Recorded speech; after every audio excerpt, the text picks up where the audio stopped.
bonjour Michael, nous sommes toutes les deux en France, donc c'est bonjour. Bonjour peuple du Dieu vivant. Bonjour chères auditrices, chers auditeurs. Individuellement, je salue chacun fraternellement en Jésus-Christ. Oui, j'aime ce chant qui a fait l'introduction. À lui la gloire au ressuscité. Mais j'ai envie de dire à quelqu'un que Jésus n'est pas ressuscité seul. Parce que Jésus, dans le livre d'Éphésiens, Dieu nous a ressuscités avec Jésus-Christ et nous a fait asseoir dans les lieux célestes en Jésus-Christ. Donc je veux dire à quelqu'un ce soir que la victoire déjà en Jésus-Christ, elle est assurée. Oui, la victoire en Jésus-Christ est assurée. Et pour cela, je vais faire quelque chose que je trouve merveilleux pour parler de la victoire.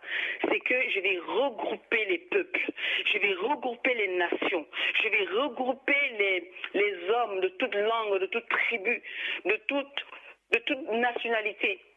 Parce que quand on parle de celui qui vient nous sauver, quand on parle de celui qui vient nous donner la victoire, je ne vais pas laisser quelqu'un à côté.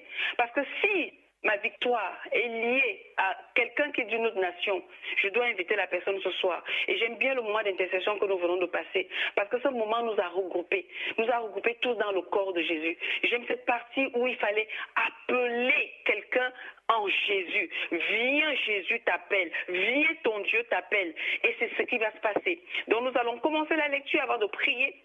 Je vais faire des lectures pour regrouper les nations, les peuples, les tribus, de toute langue et de toute nationalité. Alors nous allons lire, pour commencer, notre première lecture dans Apocalypse 5, verset 9. Apocalypse 5, verset 9, il est écrit « Et il chantait un cantique nouveau en disant « Tu es digne de prendre le livre et d'en ouvrir les sceaux. » Car tu as été immolé et tu as racheté pour Dieu par ton sang des hommes de toute tribu, de toute langue, de tout peuple et de toute nation. Amen. Je vais prendre Apocalypse 7, verset 9, chiffre 9 ce matin. 9, il est écrit « Après cela, je regardais et voici, il y avait une grande foule. Alléluia. J'invite la foule ce matin. Je ne suis pas venue parce que on est à l'heure 3 heures. On va réveiller l'aurore. On va dévancer l'aurore. Ça veut dire que pendant que Satan a sémé, chers certains qui ont dormi, qui n'ont pas veillé, il a sémé des choses. Mais moi, Flora, et par la grâce que Dieu accorde à RCA, nous allons aller chercher ces choses qui ont été sémées, qui ont été plantées, cette mauvaise plante, cette mauvaise herbe. Elle va être déracinée juste par l'enseignement, juste par la prédication. Pourquoi? Parce que c'est la parole qui va changer ton système de pensée. C'est la parole qui va changer ton envie de dormir. C'est la parole qui ira te réveiller. Elle va pénétrer en toi. Elle va te garder éveillé parce que Jésus-Christ est ressuscité. Il n'est pas mort et il est dans le lieu très saint. Il intercède pour toi. Alors il ne peut pas intercéder pour toi pendant que toi tu dors. Tu dors pourquoi? Réveille-toi. Donc il est dit dans le verset 9 d'Apocalypse 7, après cela je regardais et voici il y avait une grande foule que personne ne pouvait compter. J'y crois fermement qu'il y aura une grande foule quand Jésus reviendra. Je ne crois pas qu'il y aura un petit nombre. Non. Jésus n'a pas versé son sang pour qu'il y ait un petit nombre. Parce que moi, Flora, RCA, nous allons effectivement faire ce qu'il faut pour qu'il y ait un grand nombre. Il n'y aura pas un petit nombre. Et je dévance l'aurore avec cette parole. Il y aura un grand nombre qui sera non seulement ressuscité, mais qui sera aussi sauvé, mais qui sera aussi guéri, qui sera restauré, qui va chanter la louange aussi. Un cantique nouveau pour notre Seigneur et notre Sauveur, Jésus-Christ de Nazareth, le Fils du Dieu vivant, notre frère, notre grand frère. On ne pouvait pas compter de toute nation, de toute tribu, de tout peuple et de toute langue. Il se tenait devant le trône et devant l'agneau. Alléluia. Revêtus de robes blanches et des palmes dans leurs mains. Oh Seigneur, que tu es merveilleux. Nous allons prendre le psaume 2, verset 8. Psaume 2. Ça, c'est la promesse des serviteurs de Dieu, la promesse des sacrificateurs. Nous sommes tous sacrificateurs. Le jour où on a accepté Jésus-Christ, nous sommes devenus des sacrificateurs. Et Jésus est notre souverain sacrificateur. Psaume 2, verset 8. Psaume 2, verset 8. Il est écrit, Psaume 2, verset 8, il est écrit, « Demande-moi et je te donnerai les nations pour héritage, les extrémités de la terre pour possession. » Amen. Tout de suite, je dis, Seigneur, donne à RTA les nations pour héritage. Et donne-nous, Seigneur, les extrémités de la terre pour possession. Et je déclare que nous possédons les extrémités de la terre. Et nous sommes devant toutes les nations pour leur annoncer ce matin que Jésus est vivant. Jésus sauve, Jésus guérit, Jésus restaure, Jésus rétablit, Jésus renverse les murailles. Jésus est celui-là, quand il dit, la chose arrive, quand il ordonne, la chose existe. Parce qu'il a été au commencement. Rien de ce qui existe n'a été fait sans lui. Il était là au début, avant même ton histoire, avant ta maladie, avant ta situation. Jésus était déjà là. Donc, il sait, il connaît les stratégies, comment vaincre l'ennemi, comment renverser l'ennemi, comment détourner l'ennemi, comment fermer les yeux de l'ennemi. Jésus sait toutes choses. Et c'est pour ça que nous devons rendre ce cantique à l'agneau. C'est pour ça que nous devons chanter pour l'agneau. C'est pour ça que nous devons dire que l'agneau est digne de recevoir nos louanges, les louanges de nos lèvres. Et c'est ce que nous allons faire, c'est de lui rendre la louange de nos lèvres pour renverser nos murailles, pour renverser nos géants, pour renverser effectivement Jéricho, pour gagner Jéricho, pour abattre les géants de notre vie, pour que le Pharaon effectivement se rende compte qu'il ne peut pas nous retenir ni dans la pauvreté, ni dans l'esclavage, ni dans la maladie, ni dans le mépris. Non, non, non, non, parce que Jésus a subi tout cela. C'est pour cela l'agneau de Dieu est digne. Il est digne ce matin de recevoir de nos lèvres la louange. Il est digne de recevoir de nos cœurs la louange. Il est digne de recevoir de nos vies la louange. Il ne nous demande rien. Le seul sacrifice que nous devons lui faire ce matin, c'est de lui rendre la louange parce qu'il a versé son sang. Il est entré dans ce lieu-là une fois pour toutes. Ce n'est pas le sang de bouc, ce n'est pas le sang de poulet, ce n'est pas le sang d'agneau. Non, c'est le sang de Jésus. Alors il est digne d'être loué. Ce matin, nous allons commencer notre semaine. Nous allons commencer effectivement notre vie ce jour-ci avec la louange dans nos bouches. Nous prenons le psaume 7, de 6 à 8, le psaume 76, le verset 4. Psaume 76, le verset 4. Psaume 76, le verset 4. Et après, nous allons prier pour commencer nos échanges sur la parole de Dieu. Psaume 76, verset 4, il est écrit, « C'est là qu'il a brisé les flèches, le bouclier, l'épée et les armées de guerre. » Amen. C'est là qu'il a brisé les flèches, le bouclier, l'épée et les armées de guerre. Nous sommes en guerre. Enfants de Dieu, nous sommes en guerre. Peuple de Dieu, tu es en guerre. Toi-même qui cherches Jésus là, que tu penses que non, je le ferai demain, ce n'est pas le moment. Tu es en guerre. Alors je te promets, ou alors je te motive, prends Jésus avec toi. Parce qu'en dehors de Jésus, tes victoires sont perdues. Tu ne pourras pas renverser les montagnes. Tu ne pourras pas parler à une montagne. Parce que pour parler à une montagne, il faut que tu aies Jésus avec toi. Parce que c'est lui qui fera en sorte que ta foi soit assise quelque part. Et que tu puisses dire à tes montagnes, déplace-toi. Et qu'elles se déplacent et se jettent dans la mer. Oui, pourquoi? Parce que Jésus est le Tout-Puissant. Il est plus majestueux, plus puissant que les montagnes. Il est plus puissant que les ravisseurs. Il est plus puissant que tes oppresseurs. Il est plus puissant que la maladie. Il est plus puissant que la pauvreté. Il est plus puissant que la mort. Oui, il est plus puissant que la mort. Il est tellement puissant que toutes ces choses que Dieu lui a donné le nom qui est au-dessus de tout nom. Il lui a donné le nom par lequel nous pouvons être sauvés.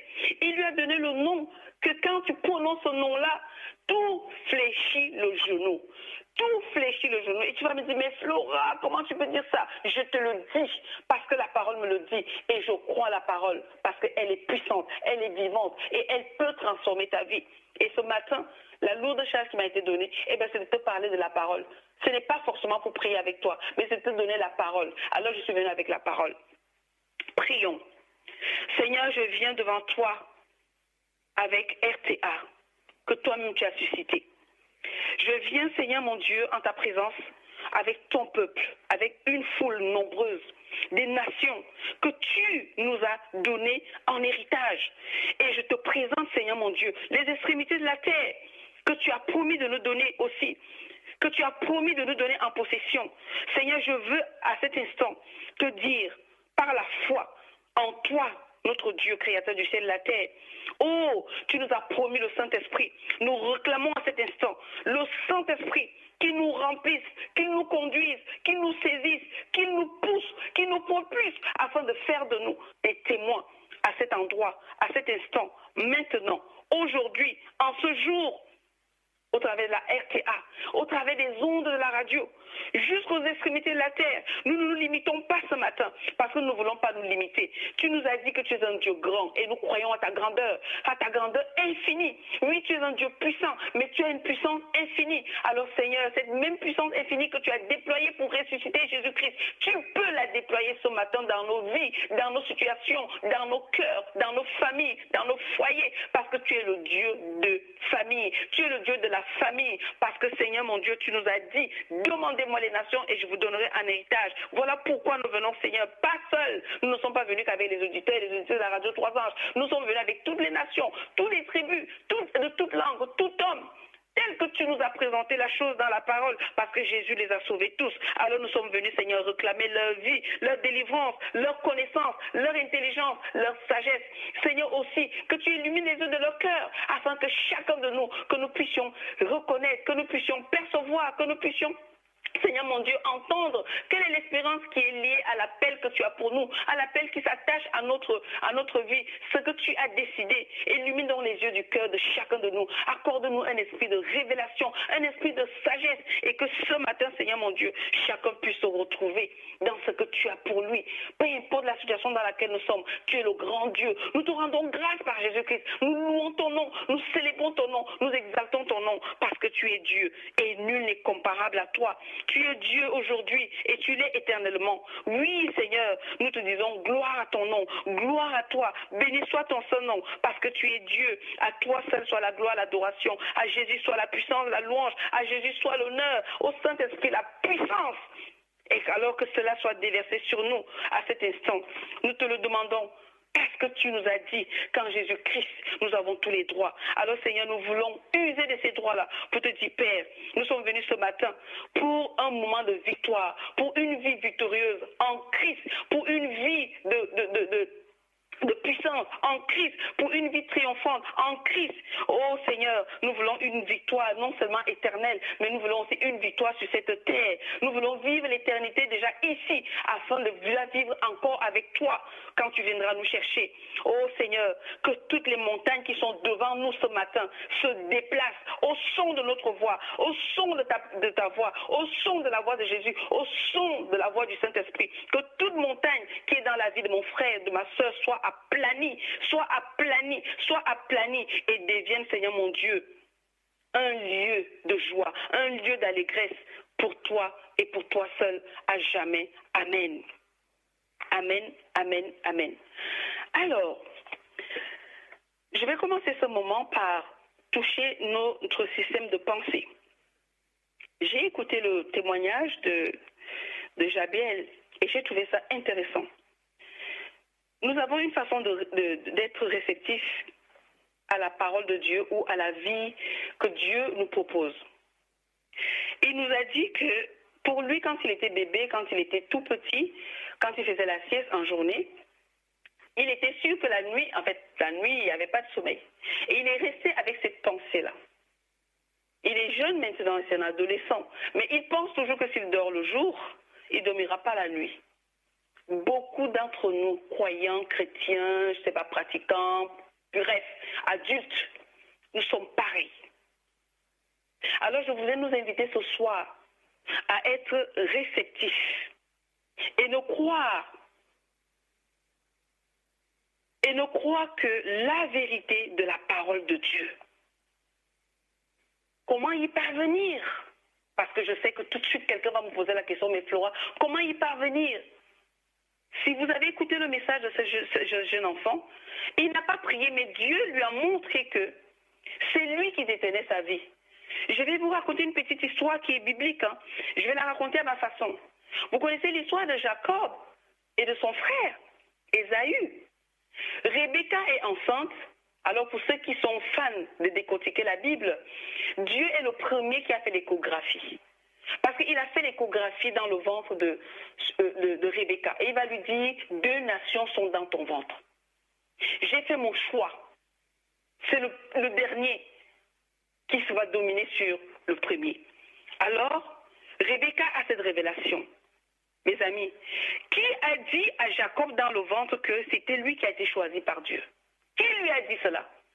Ce n'est pas sa mère. Il était bébé, il était un nourrisson, il était un fœtus.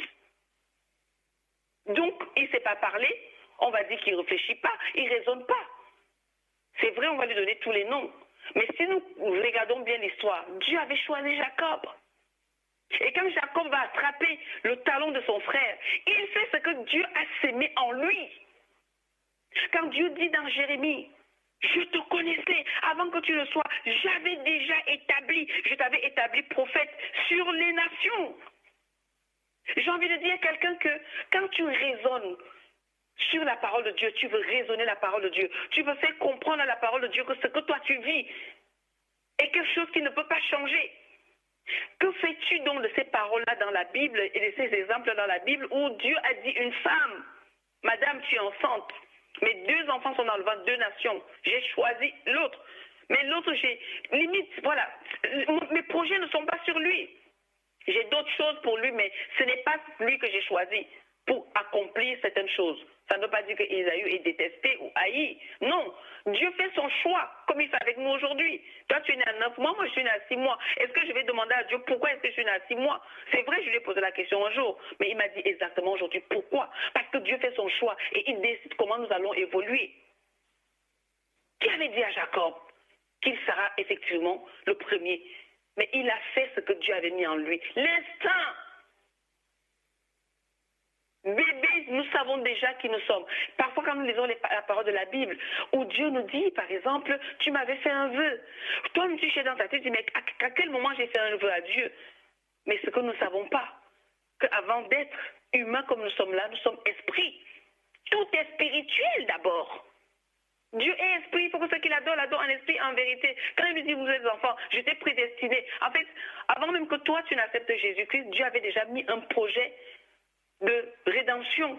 Toi et moi, nous sommes nés. Moi, je suis né en 72. Toi, tu es né, je ne sais pas, tu es né hier. Mais laisse-moi te dire que Dieu a déjà prévu comment tu seras sauvé. Il n'y a que toi qui refuseras cela un jour. Amen. Je dis Amen. Alors, je rappelle que être réceptif et ne pas croire que la vérité de la parole de Dieu est celle qu'il nous faut. Comment y arriver? Il existe beaucoup de religions chrétiennes, beaucoup de points de vue, beaucoup d'enseignements à propos de la parole de Dieu et qui ne vont pas forcément toujours dans le même sens et qui parfois même sont carrément divergents. Oh oui, on lit la même parole, mais elle ne nous amène pas au même endroit. Parce qu'à un moment donné, les chemins se divisent, les chemins se séparent. Même dans la même église, on lit la même parole, mais non, ce n'est pas la même chose qui sort. Chacun amène son raisonnement. Chacun a son raisonnement. Christ même, on met de côté.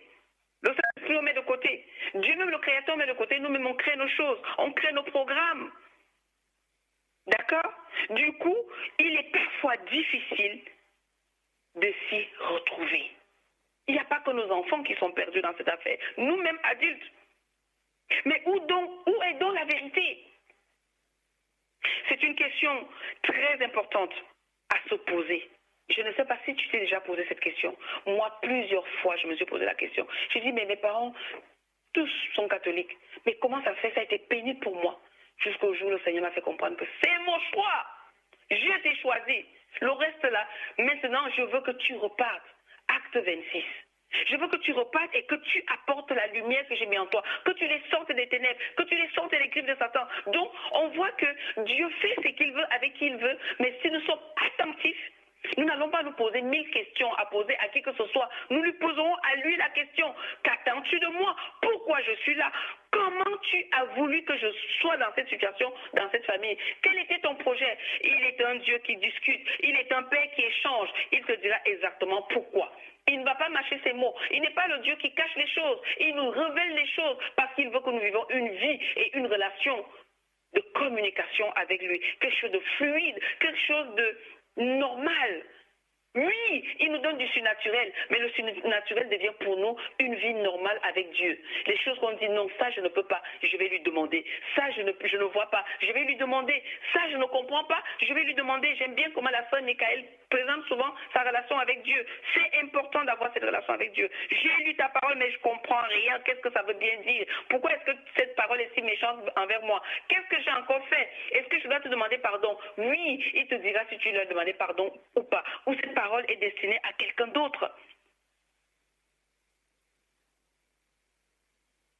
Car nous sommes, je vais dire que c'est une question qui est très importante à se poser, car nous sommes responsables de ce que nous croyons, de ce que nous pensons, de ce que nous disons, de ce que nous faisons. Dieu n'est pas responsable quand nous le mettons de côté, de ce que nous pensons, de ce que nous disons, de ce que nous faisons. Dieu n'est pas responsable. Donc ce soir, je voudrais vraiment, avec l'aide du Saint-Esprit, dire à quelqu'un que nous irons à Jéricho tout à l'heure. Pour que tu ailles à Jéricho, il faut que tu répares ton état d'esprit, ton système de pensée. Tu vas me dire de quel droit? Il m'a choisi. Michael n'était pas obligé de me donner la prédication. Elle aurait pu me dire, Flora, ok, tu feras le témoignage. Mais c'est le choix de Dieu, c'est le choix du Saint-Esprit. Vous vous souvenez de Acte 4? Les apôtres ont fait une prière. Ils vont dire, toi qui connais les cœurs, Seigneur, choisis qui des deux va remplacer celui qui a déserté. Choisis. Alléluia. Dieu choisit quand on lui pose des questions. Seigneur, voilà, j'ai un programme. Qui est-ce que tu veux qu'il participe dans ce programme? Dieu choisit pour nous. Avec l'aide du Saint-Esprit, le Saint-Esprit vient nous guider. Et c'est ce qui a été fait. Donc mon choix, le choix de Dieu ce matin, c'était que je te donne la parole, que je partage avec toi cet enseignement pour t'édifier, pour changer ton système de pensée par rapport à la parole de Dieu. Parce que ce qui va suivre à Jéricho, si tu n'obéis pas, si tu ne vois pas, si tu n'obéis pas, si tu ne connais pas, tu ne pourras pas prendre la ville qui t'a été livrée. Tu ne pourras pas renverser ta montagne. Tu ne pourras pas parce que tu ne connais même pas ta montagne. Tu ne la connais pas. Tu pries en vrac. Quelle est la situation que Dieu veut que tu règles avant l'autre? Il faut connaître, il faut voir, il faut connaître, il faut obéir, il faut prendre. Amen. Amen. Donc la parole de Dieu nous invite à examiner soigneusement ce que nous entendons et à retenir ce qui est bon. Alors, est-ce que toute la parole de Dieu, il y a des versets qui ne sont pas bons? Tous les versets sont bons, mais pour ta situation, choisis ce qui est bon. Médite dessus et fais de ça un sujet de prière. Alléluia! 1 Thessaloniciens 5:21 nous dit, mais examinez toutes choses, retenez ce qui est bon. Alléluia! Examinez toutes choses que ce soit la parole de Dieu, ce qu'on te dit, ce que tu entends, les vidéos que tu regardes, examine toutes choses et choisis et retiens ce qui est bon. Du temps de Jésus, il y avait différentes sectes religieuses, différentes croyances et différentes tendances. Jésus enseignait le même message à tous. Tout le monde, pharisiens, je ne sais pas qui, Jésus enseignait le même message, le message de la vie éternelle, le salut, la délivrance, retrouver son image en Dieu, vivre avec Dieu, maintenant et pour toujours. C'était le même message pour tous. Mais d'autres le prenaient pour quelque chose de compliqué, de quelque chose que ce n'est pas vrai, c'est un sorcier, c'est ceci. En fait, chacun le prenait selon sa religion. Autrement, la sœur Michael a touché ce point-là tout à l'heure. Pourtant, Jésus, fils de l'homme et fils de Dieu, enseignait la même chose partout et pour tous. Mais tous les cœurs n'étaient pas réceptifs.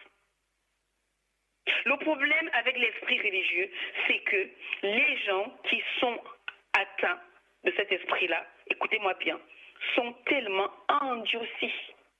Mes amis, je ne sais pas si vous avez déjà eu affaire aux personnes qui ont le cœur endurci. Ah, je suis abonné. Parce que j'ai ma propre famille qui te dit oui, mais on est né comme ça, on est né là-dedans, voilà donc on ne peut pas changer du jour au lendemain, tu crois que c'est facile, mais qu'est-ce qui est difficile?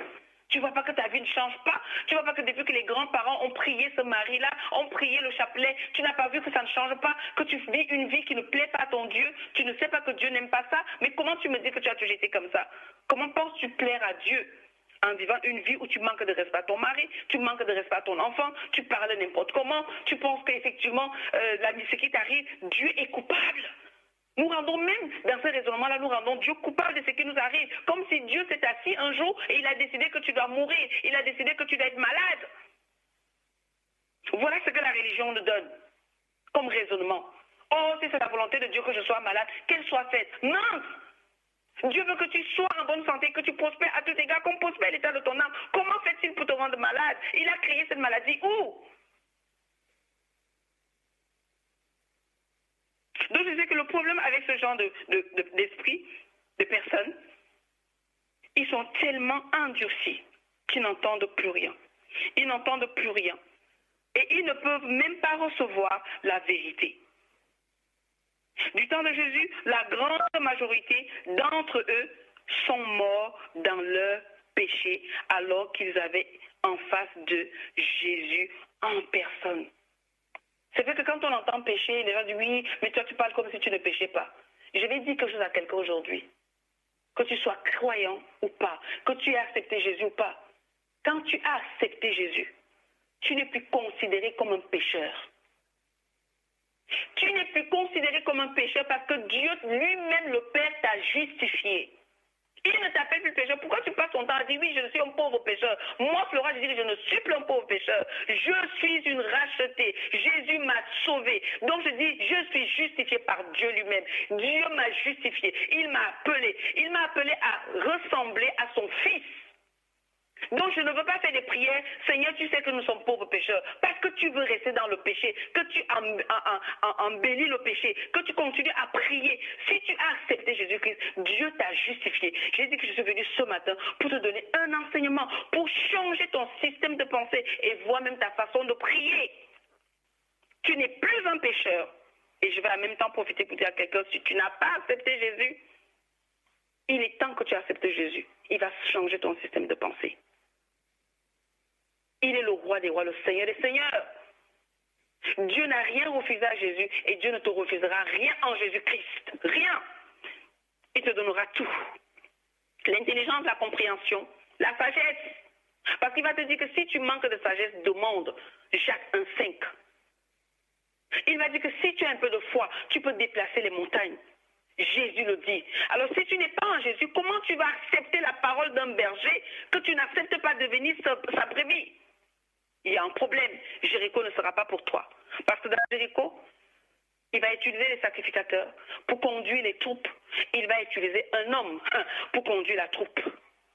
Comment tu vas faire pour écouter un homme si tu n'écoutes pas déjà Dieu? Ça va être très compliqué parce que Dieu passe par les hommes pour te parler. Dieu dit, j'ai entendu mon peuple crier en Égypte, je suis descendu. Qui a vu Dieu descendre en Égypte?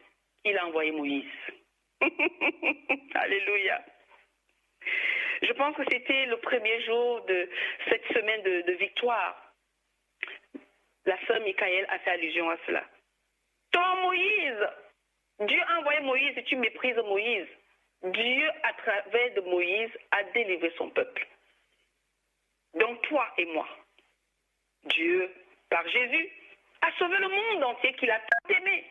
Alors, si tu refuses Jésus, Jésus dit, bon, je m'en vais, vous continuez la mission. Alors, tu dis, oh, Flora, mais je la connais, Flora, qu'est-ce qu'elle va m'apprendre? Alors là, mon ami, je vais te dire ce matin, ta semaine est pourrie, elle est gâtée si tu refuses d'écouter ce qui se passe ce soir, parce que moi, je parle, le Saint-Esprit passe par ce que je dis pour changer ton système de pensée. Je ne suis rien. C'est vrai. Devant Jésus, je ne suis rien. Je ne suis qu'un enfant. Je ne suis qu'un instrument. Je ne suis que, effectivement, cette personne où Dieu a fait grâce. Tout est grâce.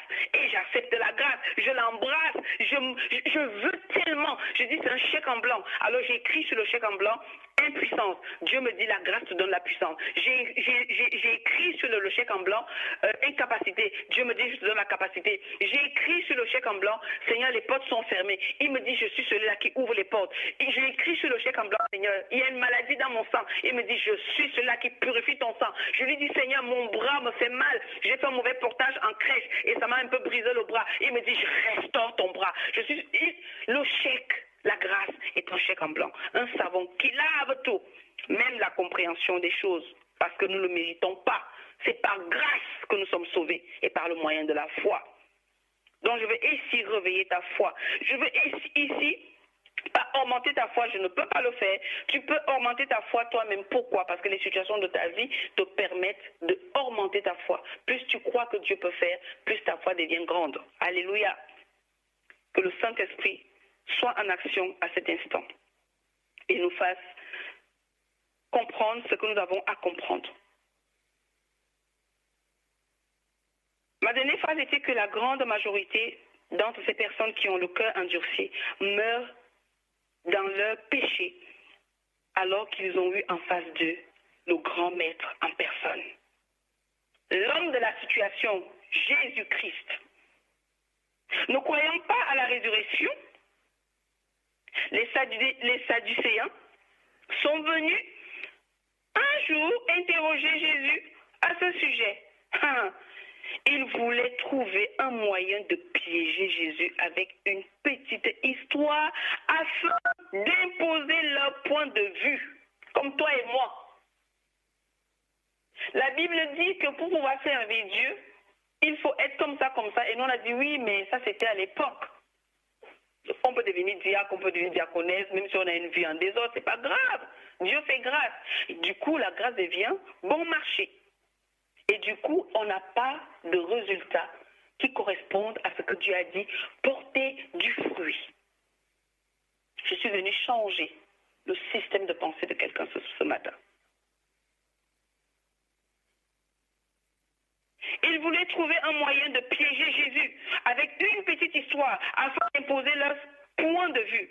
Ces gens étaient déliément orgueilleux, arrogants et présomptueux, qu'ils étaient bien incapables de se remettre en question, comme vous et moi, bien-aimés, pour recevoir l'enseignement de Jésus. Oui, mais Flora, elle n'a pas le bac. Qu'est-ce qu'elle va nous pas dire sur Jésus? De toute façon, elle ne sait même pas s'exprimer. Écoute, on ne met pas le français. Elle ne sait même pas lire. Qu'est-ce qu'elle va nous dire sur Jésus? Dieu prend des choses viles. Il prend des faibles. Il prend des choses folles. Tu connais la suite. Ce n'est pas juste une parole qui est écrite. Nous vivons dans les temps où Dieu a répandu son esprit sur beaucoup de chair. Et nous vivons dans le temps où Dieu a suscité la même chose comme auparavant. Il a suscité autour de nous des personnes qui sont capables d'entendre ce qu'il dit et de pouvoir transmettre cela. Pas parce que ces personnes soient meilleures que quiconque, mais parce que Dieu a prouvé quelque chose que lui-même avait mis et que ces personnes se sont dit, Seigneur, je te donne ma vie, je te redonne le cœur que tu m'as donné, je te redonne le temps que tu m'as donné, je te redonne, Seigneur, la nourriture que tu m'as donnée. Il a créé toutes choses. Nous devons être capables de lui redonner. En jeûnant, en prenant du temps avec lui, on lui accorde le temps qu'il nous a donné. En aimant les gens, on lui redonne des hommes et les femmes qu'il nous a donnés, des enfants qu'il nous a donnés. Alléluia. J'espère que je parle en cœur ce matin. Nous sommes en train de réveiller le rang, nous sommes en train de dévancer notre mois de novembre. Mais ton système de pensée doit vraiment être changé parce que Jéricho nous attend dans quelques heures. Jéricho est là, nous devons entrer dans Jéricho. Les murs sont barricadés, mais comment tu vas faire si ton système de pensée rejette Jésus, si ton système de pensée rejette celui qui est le roi des rois, celui qui défonce les murs, celui qui casse et qui brise les liens? Comment tu vas faire pour posséder ton Jéricho? Comment tu vas faire pour sortir de Jéricho? Comment tu vas faire pour entrer dans Jéricho? Comment tu vas faire ça sans écouter ce que Jésus a à te dire? Ça va être très compliqué. Je te le garantis, mon frère, ma soeur. Ça va être très compliqué. Alors effectivement, ils avaient décidé de toute façon de rester sur leur position. Les miracles que Jésus opérait auraient dû les interpeller. Mais au lieu de cela, leur cœur était tellement mauvais. Tellement mauvais même qu'ils tuent les gens qui viennent à l'église. Ils tuent même des personnes qui cherchent Christ, qui arrivent à l'église. Ils tuent même ceux-là qui disent Jésus, il m'a parlé, il a fait ceci pour moi. Au point même, ils disent, toi, tu es sûr que c'est Jésus qui t'a guéri. Quel est l'homme qui t'a guéri? Toi-même, tu es devenu son prophète. Et au point, ils vont interroger un parent pour dire non, ton enfant n'était pas aveugle. Tu nous as menti, pourtant, ils ont vu cette personne assise tous les jours, aveugle. Vous vous rendez compte? Tu es sûr que c'est Jésus qui t'envoie? Tu es sûr que ce que tu fais là, c'est Jésus? Parce qu'on a rejeté Jésus lui-même, donc on rejette tout ce qui vient au nom de Jésus. C'est notre cas aujourd'hui. Ce n'est pas à l'époque. C'est pareil aujourd'hui, c'est présent aujourd'hui dans nos vies.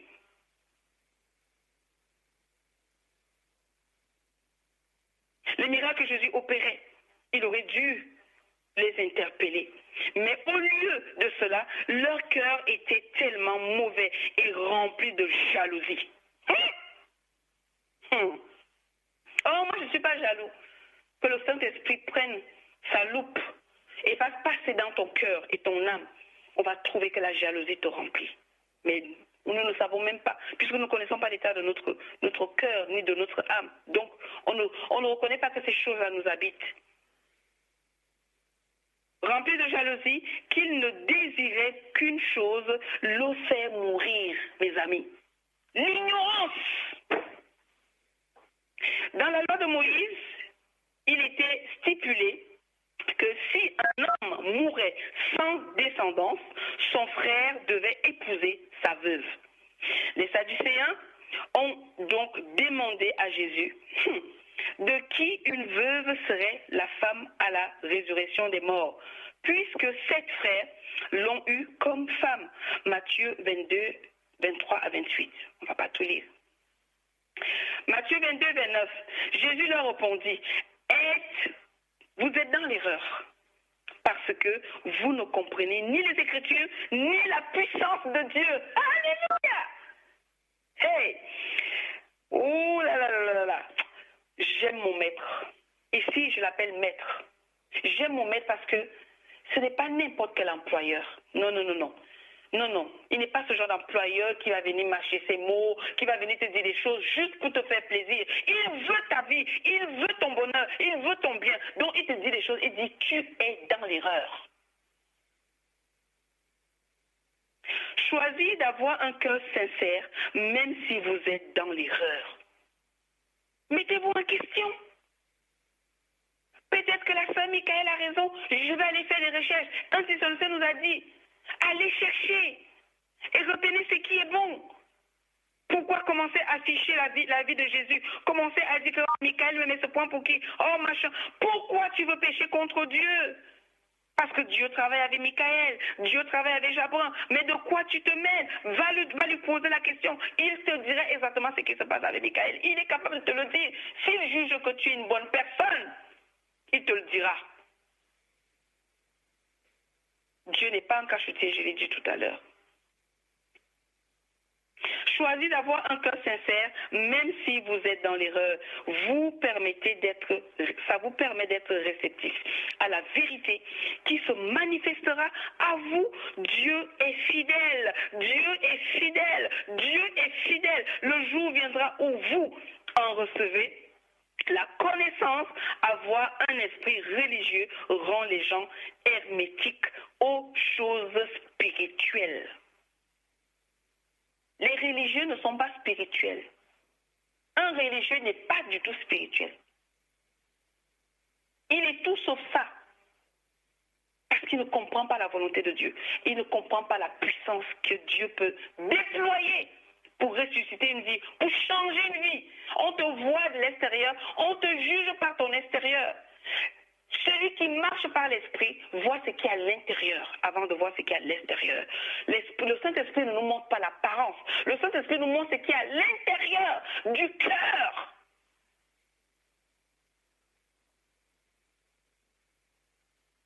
Même lorsqu'il se trouve en contact avec la vérité, il ne la voit pas. Jésus le dit dans Jean 14. L'esprit de vérité que le monde ne voit pas. C'est normal, ils ne le voient pas parce qu'ils ne connaissent pas. Donc je me permets de dire que quand on est religieux, on est loin d'être conduit par le Saint-Esprit. Ce n'est pas la peine de dire oui, non. On est loin d'être conduit par le Saint-Esprit. Quand on est conduit par le Saint-Esprit, on aime parler de lui. Et on aime lui poser la question, comment je fais? Je vais où? Parce que Jésus a dit, je m'en vais. Le Père a créé, l'homme a péché, Jésus a sauvé, Jésus est parti. Il a dit, je vous laisse quelqu'un d'autre. Et ce quelqu'un d'autre, qu'est-ce qu'on a fait? On l'a mis dans le placard. Et du coup, nous marchons selon la chair et nous voulons faire des choses selon nous-mêmes. Et nous nous sommes éloignés de Jésus, du Père, et même de celui qui est venu pour nous ramener dans les projets que Dieu a formés pour nous, des projets de bonheur et non de malheur. Donc finalement, nous allons accomplir par la chair les œuvres du diable et nous allons croire que Dieu est contre nous. J'appelle quelqu'un aujourd'hui de laisser son raisonnement de côté. Tout genre de raisonnement, Flora, Michael, Jabraka, tout ça c'est quoi? Laisse ton raisonnement et tu auras ta délivrance. Il y a quelqu'un qui n'a pas reçu ta délivrance depuis qu'il demande qu'on prie pour lui à cause de mauvais raisonnements. Je le dis et je le confirme. Change ton raisonnement. Fais-toi un esprit d'enfant et tu verras le royaume des cieux s'ouvrir sur toi. Et là, j'entends quelqu'un dire, Flora, vraiment, toi, vraiment. Et là, j'ai envie de dire, mon frère, ma soeur, tu as raison, Flora, vraiment. Parce que la parole de Dieu, elle a bouleversé ma vie. Elle a tellement bouleversé ma vie que je suis devenue une femme silencieuse. Je parle quand on me donne la parole. Je suis devenue silencieuse, j'étais une femme. Déjà, avant de rencontrer Jésus, je ne parlais pas beaucoup. On m'appelait une femme sournoise, celle qui ne disait jamais rien. Aujourd'hui, je parle, mais je parle pour dire quelque chose. Je parle pour faire du bien à quelqu'un. Je parle pour bénir. Non pour maudire, non pour commérer. Non, je refuse parce que ça ne m'élève pas devant mon Père. Ça me rabaisse, puisqu'il est contre ces choses-là. Et c'est la parole qui m'aide à comprendre cela. Donc, je demande à quelqu'un, j'invite quelqu'un de laisser le raisonnement de côté. La parole, on ne la raisonne pas. Elle a tout ce qu'il faut pour nous donner une compréhension, une direction et un style, un mode de vie. Parce que c'est Jésus la parole. Je dis le livre de Jean 1. Beaucoup de personnes se retrouvent bloquées dans leur compréhension des choses spirituelles parce qu'elles essayent de les appréhender avec leur intelligence humaine. La parole de Dieu déclare dans Ésaïe 55, verset 8 à 9, « Car mes pensées ne sont pas vos pensées et vos voix ne sont pas mes voix, dit l'Éternel. Autant les cieux sont élevés au-dessus de la terre, autant mes voix sont élevées au-dessus de vos voix. Et mes pensées au-dessus de vos pensées. » Alléluia. Béni soit la parole de Dieu. Les voix de Dieu représentent sa façon d'agir. Ces deux versets déclarent que Dieu pense et agit d'une façon différente de la nôtre, ce qui est facilement compréhensible, car Dieu est infiniment plus grand et plus intelligent, alléluia, que nous. Il est le Créateur mince. De plus, n'étant pas limité comme nous le sommes, il peut concevoir et entreprendre des choses qui dépassent complètement notre intelligence. Qu'est-ce que l'homme a créé? Rien. L'homme a fabriqué une chaise. Dieu a créé le bois. L'homme a fabriqué une voiture. Dieu lui a donné l'intelligence. Et les matières viennent de Dieu. Pourquoi ne pas lui rendre toute la gloire qui lui est due? en voulant effectivement prouver que nous sommes intelligents. Nous ne sommes pas intelligents, nous ne sommes pas sages. Nous n'avons aucune connaissance sans lui, mince. Avoir un cœur réceptif. La parole de Dieu nous dit d'avoir un cœur d'enfant. C'est-à-dire un cœur qui fait aveuglement confiance à ce que Dieu dit. Je vais prier pour quelqu'un. Père, je prie pour une personne. Je prie pour cette foule. Je prie pour les nations. Je prie pour les peuples. Je prie pour les hommes de toute langue, de toute tribu, afin que, Seigneur mon Dieu, que tu illumines les yeux du cœur de chacun, afin que la parole devienne quelque chose où il s'attache. Accorde la révélation, l'esprit de révélation et de sagesse, afin de comprendre ta parole et de pouvoir méditer sur celle-ci, afin de recevoir la transformation que tu nous promets au travers de cette parole au nom de Jésus. Je dis Amen.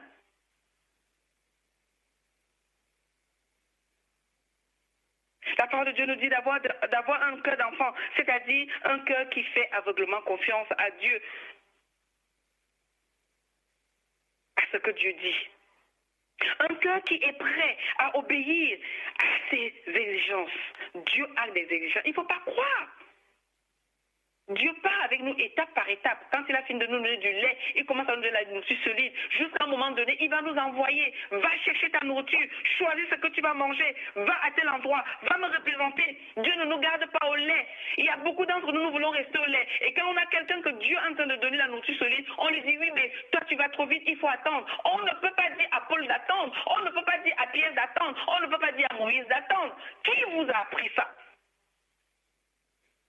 C'est la religion. Il faut attendre. Il faut attendre la conversion. Il faut attendre qu'il arrive à ton niveau. Il faut lui livrer ce que Dieu t'a dit pour que d'autres puissent se fortifier, pour que Satan sache qu'à cet endroit-là, il ne peut pas faire n'importe quoi. Parce qu'il y a déjà un Moïse, il y a déjà un Zacharie, il y a déjà un Ézéchiel, il y a déjà un Jérémie, il y a déjà. Tu ne vas pas dire à Anne, arrête de prier pour ton enfant. Tu ne peux pas lui dire ça. Tu ne peux pas dire à Ruth, tu as perdu un mari, ça y est, c'est fini. Tu ne peux pas dire à Esther, tu ne peux pas prier pour ton mariage. Si ton mariage est brisé, ce n'est pas la peine de prier. Laisse ton peuple périr. Tu ne peux pas lui dire ça parce que Dieu l'appelle à faire cela. Tu ne peux pas dire à Abigail, ton mari est mauvais, de toutes les façons, David. S'il est l'homme selon le cœur de Dieu, il doit avoir la nourriture pour ses soldats. Tu ne peux pas dire à Abigail d'aider David. Elle fait ce que Dieu l'a appelé à faire auprès d'un homme. Si l'homme est défaillant, il faut que la femme prenne le relais. C'est pour la gloire de Dieu. Oh Seigneur, je veux voir ta gloire. Oh Seigneur, change ma vie. Oh Seigneur, transforme. Il dit, mais tu ne fais pas ce qu'il faut faire. Comment je vais changer cette situation? Chez moi, cette situation, elle est nickel. Elle n'est pas déformée. C'est sur terre qu'elle a eu des déformations parce que ton comportement fait en sorte que cette situation ne soit pas vue comme elle est dans le ciel.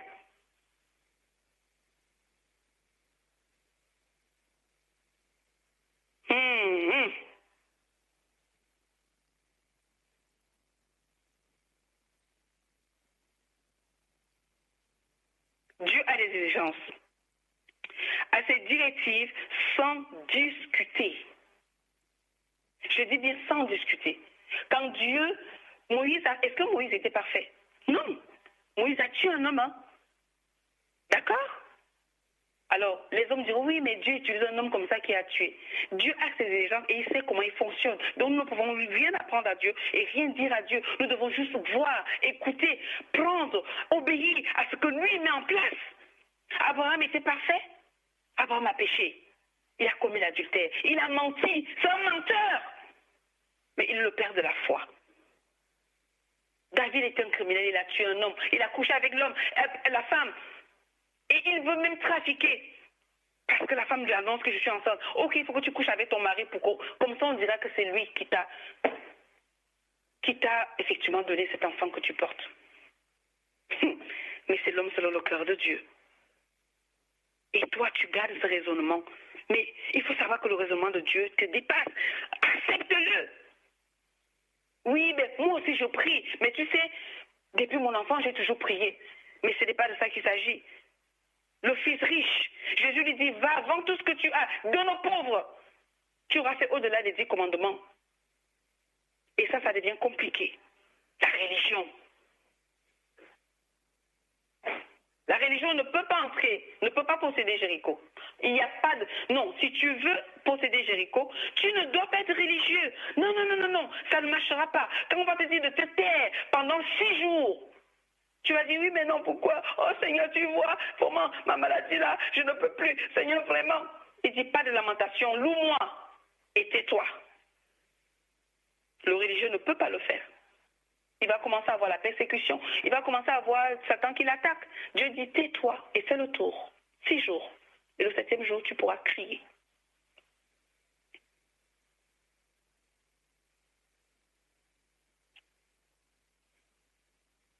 C'est croire. Alors,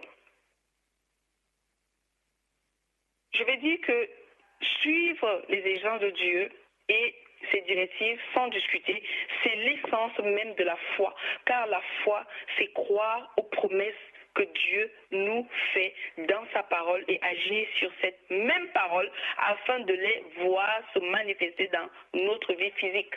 Alléluia. Et je suis en train d'expliquer Hébreux 11. La foi est une souvent des choses qu'on espère. Mais sauf que les choses qu'on espère, on les voit déjà dans la parole de Dieu. Mais physiquement, non. Et c'est ce que je vais développer avec vous dans le livre de Josué. Parce que Dieu va être clair quand il parle à Josué. Il faut d'abord voir. Dieu lui montre. Il lui voit. Pour après lui dire, j'ai déjà livré. Hey! Système de pensée doit être changé ce matin. Ça aussi, c'est renverser les montagnes. C'est déplacer ta montagne. Ta montagne est ton système de pensée. Maladie, tout ça vient derrière. Parce que si ton système de pensée n'est pas renouvelé, Jéricho va tomber sur toi ou va passer sous ton nez. Bref, je ne sais pas comment tu vas faire dans quelques minutes. L'apôtre Pierre était un pécheur, professionnel comme toi et moi. J'ai une histoire, je ne vais pas la raconter. Le Seigneur, c'est toujours notre Père et notre Dieu, Jésus-Christ et le Saint-Esprit. Quand vous marchez avec ces trois-là qui sont venus chez vous faire leur demeure chez vous, et que quelqu'un a besoin de vous, vous priez, vous dites, Seigneur, dois-je aller et comment je vais faire? Il te dit, prends 2 jours de jeûne, calme-toi d'abord. On te dira quand tu dois aller, vous êtes à l'écoute. Et puis finalement, il te dit, vas-y. Vous savez, quand il a dit vas-y, c'est qu'il a vu que dans la vie de cette personne, Satan a organisé des dégâts. Et il veut que tu ailles à cet endroit-là pour contrecarrer ou alors pour recevoir la personne, accueillir la personne et soigner ou guérir ou alors délivrer une parole. Vous allez arriver chez certaines personnes qui sont des religieux, qui sont tellement endurcis, qui ne vont pas avoir cette grâce-là, qui manquent de sagesse. Un religieux manque de sagesse. Tu vas lui dire, ce qui t'arrive là, le Seigneur m'a envoyé pour ça. Oh non, ne t'inquiète pas, je gère. Et quelques jours après, la situation s'aggrave. C'est un témoignage que je donnerai un jour, mais je vous le présente comme ça. Je rencontre des personnes comme ça tous les jours. Et la plupart du temps, ceux qui te connaissent très bien, qui t'ont vu grandir. Dieu sait que le jour où tu vas arriver chez cette personne, Satan a formé des projets de malheur. Et il dit, mon enfant, je veux que tu sois à cet endroit-là. Et tu vas me détruire ce projet-là. Et toi, tu es conscient qu'il ne t'a pas amené à cet endroit pour rien. Mais quand tu arrives, l'incrédulité, l'endurcissement de cœur, la religion. Oui, mais je suis né comme ça. Oui, mais tu sais, c'est mon métier, c'est mon domaine. Qui t'a dit que parce que tu as fait un diplôme pour aller travailler et gagner de l'argent, job, tu peux aussi en même temps avoir le discernement de ce que Dieu veut faire dans ta situation. Il faut que Dieu t'envoie Moïse. Il faut que Dieu t'envoie quelqu'un. Naomi et Ruth marchent. Naomi a la vision, mais elle a besoin de Ruth. Elle a besoin de Ruth pour réaliser certaines choses qu'elle avait ratées. Elle a la vision de la vie, parce que c'est elle qui va diriger Ruth. Mais qui détient la destinée? C'est Ruth la destinée ici. Donc il faut conduire Ruth à la vision. Parce que tout est en elle. L'énergie, la puissance, la capacité, c'est Ruth qui porte cela. Il faut un visionnaire pour la conduire là où Dieu dit ici, j'avais dit dans cette famille, il va se passer comme ça. Toi, tu as cette vision, mais tu ne peux plus parce que, voilà, tu as décidé que ce sera comme ça. Alors, conduis-la par le Saint-Esprit. Chaque visionnaire est conduit par le Saint-Esprit. Chaque leader doit être conduit par le Saint-Esprit. Que ce soit dans l'Église ou dans le monde, Dieu nous appelle à posséder des choses dans ce monde et pouvoir faire du bien. Mais nous devons d'abord être conduits par son esprit pour arriver à réaliser de grandes choses selon sa volonté.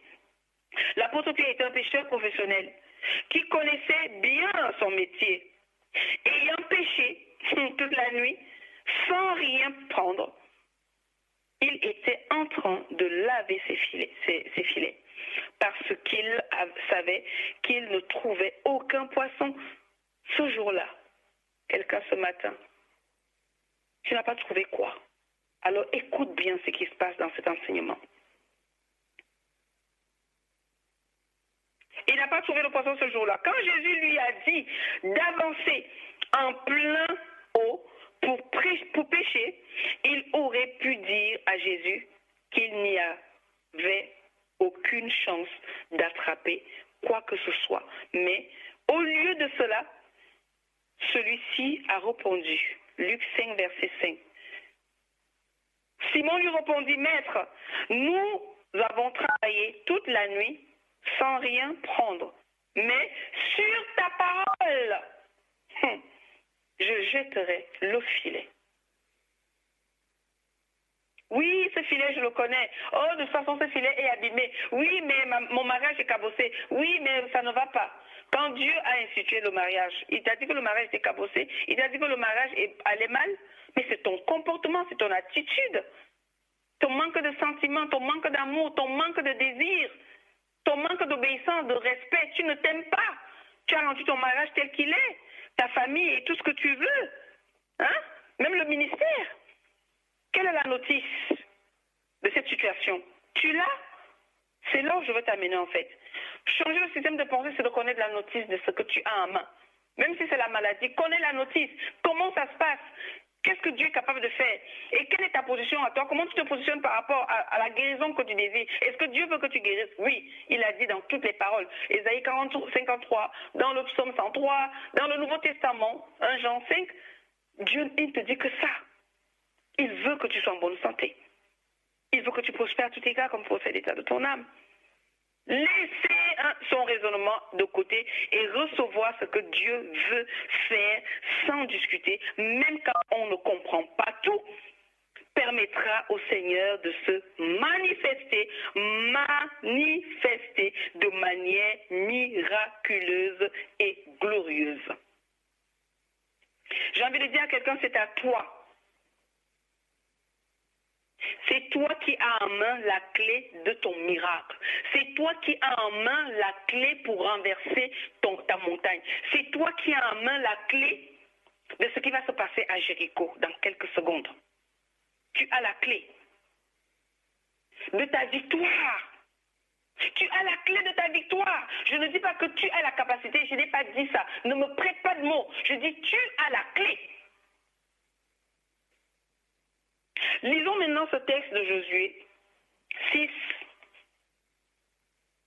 Josué 6, nous allons lire du verset 1 au verset 16. Mais je vais aller étape par étape, juste pour te montrer ce que je viens de te dire. Je viens de te dire une chose, c'est que tu as besoin de voir, de connaître, tu as besoin d'obéir pour prendre, pour posséder.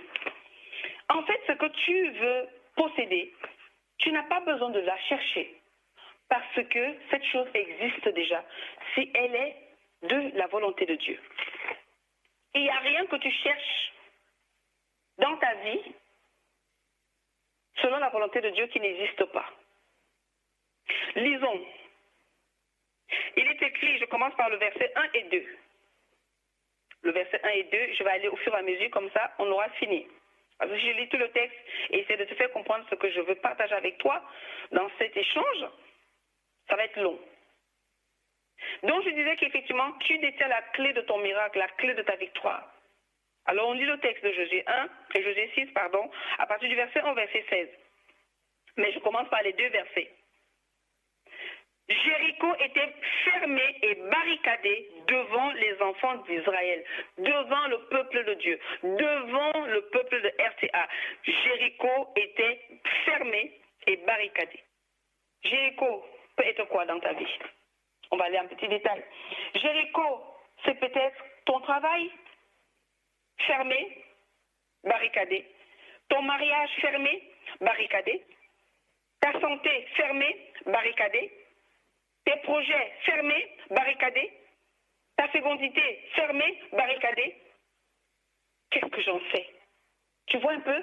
Je te donne comment est-ce que tu peux te situer par rapport à cela. Quelle est cette situation dans ta vie? Dieu a dit que tu seras une épouse, une aide, un bonheur qu'un homme trouve, une grâce que Dieu fait à l'homme. Qu'est-ce qui se passe dans ton foyer? Ça veut dire que Jéricho est fermé et barricadé. Alors prends cette situation, mais connais ce que Dieu a dit dans ta position. Tu es une épouse, tu es un époux, tu es un serviteur de Dieu. Qu'est-ce que Dieu a dit par rapport à cela? Alors tu prends cela et nous verrons donc comment ça se passe. C'est pour ça que je dis que tu as la clé entre les mains. La parole de Dieu, la volonté de Dieu, c'est ça la clé. Parce que quand tu vas aller prier, ce n'est pas la peine de dire, Seigneur, tu as vu, Satan m'attaque. Il t'a dit qu'il a vaincu le diable. Il a vaincu Satan. Il est venu pour détruire les œuvres de Satan. C'est pour ça que nous avons élevé Jésus avant de commencer ce moment. Dans le verset 1 nous dit que Jéricho était fermé et barricadé devant les enfants d'Israël, devant toi. Personne ne sortait et personne n'entrait. Waouh! Il n'y a pas d'issue. Mais j'ai envie de te dire, en Jésus-Christ, tu as l'issue. En Jésus-Christ, les portes sont ouvertes, nous dit Apocalypse 3. Les portes sont ouvertes parce qu'il détient la clé du séjour des morts. Il est celui qui détient la clé de toute muraille, de toute porte, de toute situation. Il détient la clé. Donc si tu veux entrer sans la parole de Dieu, la parole s'est faite chair, n'est-ce pas? Jésus-Christ. Si tu veux entrer à Jéricho, ou si tu es à Jéricho, ou tu es à l'extérieur, bref, dans tous les cas, sans Jésus-Christ, sans la parole, tu ne pourras pas ouvrir la porte de ta guérison, la porte de ton mariage, la porte de tes projets. Tout restera barricadé. Verset 2. L'Éternel dit à Josué, vois. L'Éternel dit à Josué, vois. Je livre, la version King James dit, j'ai livré. Donc, déjà été livré. Lui, second dit, je livre. Mais ça avait déjà été livré. C'est déjà fait. Dieu a déjà guéri. Dieu a déjà changé. Parce que au ciel, il est dit que, et quand il dit dans le livre de Matthieu, tout ce que tu liras sur terre sera lié au ciel. Tout ce que tu accueilleras sur terre sera accueilli au ciel. Tout ce que tu n'accueilleras pas sur terre ne sera pas accueilli au ciel. Parce qu'au ciel n'existe pas un mariage souffrant. Un mariage où, parce que Dieu est l'instituteur du mariage. Il n'existe pas des vies souffrantes. Avec les souffrantes, avec les maladies. Non, ça n'existe pas dans le ciel. Donc, à toi maintenant, notre Père qui est dans les cieux, que ton nom soit sanctifié, que ton règne vienne, que ta volonté soit faite sur la terre comme au ciel. Pourquoi Jésus n'a pas dit que ta volonté soit faite sur le ciel comme sur la terre? Parce qu'il faut que ce qui est dans le ciel descende. Alors ici, le ciel parle à Josué. Il lui dit, l'Éternel dit à Josué, vois, je livre entre tes mains Jéricho et son roi. Mes amis, Jéricho et son roi, ses vaillants soldats. Excusez-moi, bien-aimé, qui est le roi de Jéricho ici? Satan. Qui sont les agents? Ah non, mais les vaillants agents. Les démons. Les démons. Les démons qui t'empêchent de lire, il faut dormir. Les démons qui t'empêchent de croire à la parole. Oh, le raisonnement. Les démons qui t'empêchent de te soumettre à cet homme qui t'a épousé. Les démons. Oui, mais pourquoi? Oh, de toutes les façons. Les démons qui t'empêchent de croire que Dieu a changé la vie de ton frère et ta soeur. Parce que oui, mais avant il buvait de l'alcool, c'est sûr qu'il boit toujours. Oh, de toutes les façons, vu comment il parle. Les démons. Le roi, c'est Satan. Et les vaillants soldats, c'est les démons. Alors comment tu vas faire pour mener ce combat? Si tu ne prends pas la parole avec toi, si tu ne prends pas ce que Dieu dit, vois.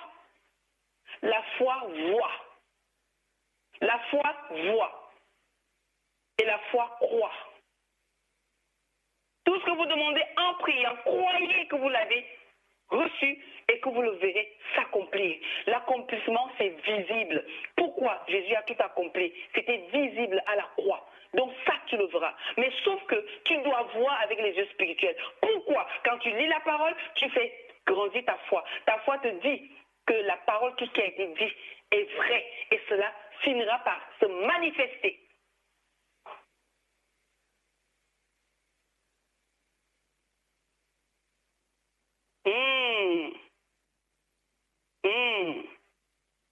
Jean 4 me dit quelque chose. Jésus va dire à la femme samaritaine, si tu connais le don de Dieu, je lis dans la version parole levée, si tu connais le don de Dieu, je vais dire si tu voyais, si tu percevais le don de Dieu, si tu voyais celui qui est devant toi, si tu avais au moins la foi, si tu avais entendu parler de lui, tu saurais que celui qui est en face de toi est celui qui donne l'eau de vie. En fait, celui qui donne le mari que tu cherches, parce que les 6 que tu as là, un voleur, un bagarreur, un ivrogne, un méchant, il n'a pas de sentiment, et à chaque fois tu priais mal, parce qu'elle ne voyait pas le bon. Il a fallu qu'elle voie Jésus pour pouvoir prier pour le bon. Parce qu'elle a eu 6, Jésus le dit. Et Jésus n'a pas dit amant, il a dit 6 maris. Ça veut dire qu'elle a été mariée le premier, elle a prié comme toi et moi. Oh Seigneur, envoie mon mari. Mais il s'est avéré que ce mari-là est un fainéant. Le deuxième, elle a dit, oh Seigneur, bon, il est fainéant, envoie-moi un mari qui n'est pas fainéant. Le Seigneur lui a donné un mari qui n'était pas fainéant, mais qui était un ivrogne. Oh Seigneur, non, ne m'envoie pas un fainéant ni un ivrogne.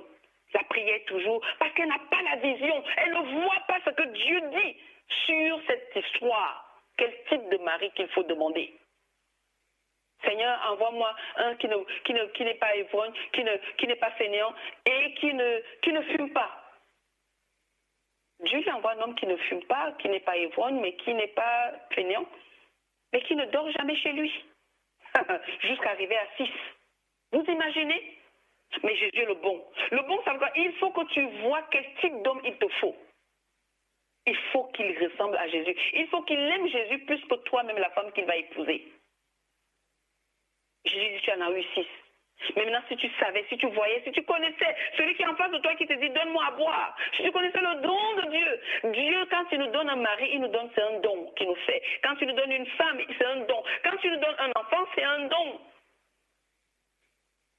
Parce qu'il ne nous donne pas n'importe quoi. Il prend de lui et il nous donne. C'était pour vous dire qu'on voit d'abord avant de connaître. On a vu. Adam a vu qu'il ne pouvait pas se mettre avec quelqu'un qui avait le caractère d'un chien, d'un chat, d'un serpent. Alors il abandonne entre les mains de Dieu pour que Dieu lui apporte quelqu'un qui lui ressemble. Et c'est ce qui va se passer. Mais il a vu que ça, ce n'était pas bon. Donc il peut savoir comment prier, comment intercéder. Tu ne peux pas prier sur ce que tu n'as pas vu spirituellement. Tes prières ne seront pas efficaces, elles ne seront pas puissantes. Je répète, tu ne peux pas prier sur ce que tu n'as pas vu spirituellement. Tes prières ne seront pas efficaces ni puissantes. Pourquoi? Parce que Dieu ne pourra pas accomplir cela. Pas qu'il soit incapable, mais ça ne fait pas partie de sa volonté.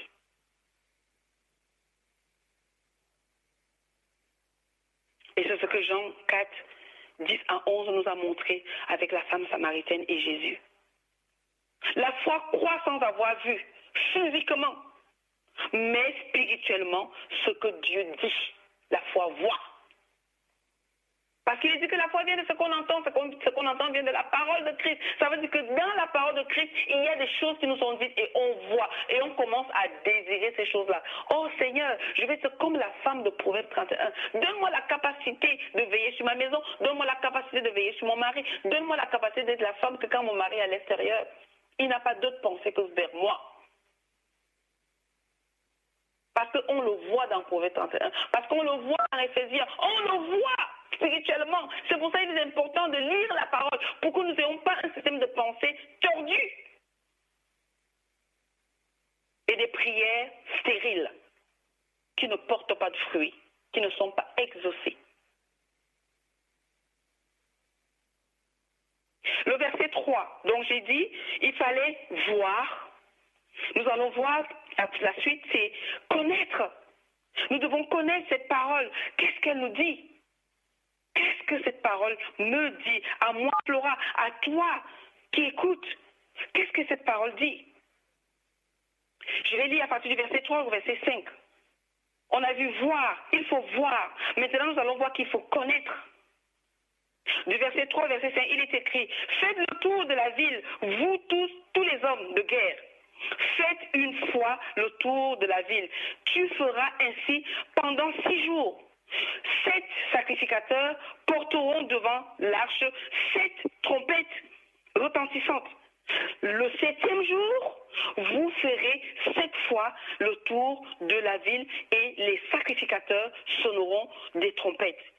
Quand ils sonneront de la corne retentissante, quand vous entendrez le son de la trompette, tout le peuple poussera de grands cris. Alors la muraille de la ville s'écroulera et le peuple montera chacun devant soi. Ça, c'est une parole qui est donnée à Josué. Et il doit la mettre en pratique en disant à nous tous, la foule que nous sommes, quel est ton problème? Voilà ce qui va se passer. Donc nous devons connaître cela. Nous devons connaître ce que Dieu dit par rapport à notre situation. Quelle est la stratégie? Si je ne connais pas la stratégie de Dieu et que je viens avec ma propre stratégie, oh moi je suis intelligent, c'est ce que je voulais montrer au départ en parlant de ce que j'ai partagé au départ. Oh non, mais de toutes les façons, Jésus, ce qu'il dit là, si tu ne prends pas ce que Jésus dit, tu vas aller avec ta propre intelligence et tu ne pourras pas contourner Jéricho. Parce que c'est ridicule de faire le tour silencieux, alors que moi j'ai envie de prier, j'ai envie de déclarer des paroles au nom de Jésus. Jésus, le Père a dit, chut. Josué, tu le diras, chut, pendant 6 jours. Personne ne parle. Donc il faut connaître, bien aimé. Il faut connaître. 3e chose, obéir. Allons-y voir. À partir du verset 6, Josué, fils de Nun, appela les sacrificateurs et leur dit, portez l'arche de l'alliance et que 7 sacrificateurs portent 7 trompettes retentissantes devant l'arche de l'Éternel.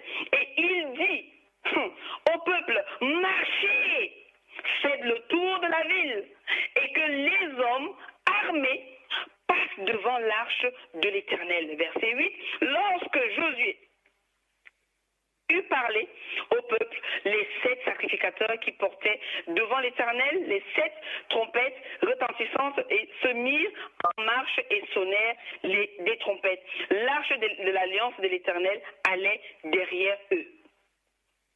Bien-aimés, il va falloir obéir à ceci. J'ai dit jusqu'au verset 6 à 15. Ok? D'accord, verset 9. Les hommes armés marchaient devant les sacrificateurs qui sonnaient des trompettes et l'arrière-garde suivait l'arche. Pendant la marche, on sonnait des trompettes. Verset 10. Josué avait donné cet ordre.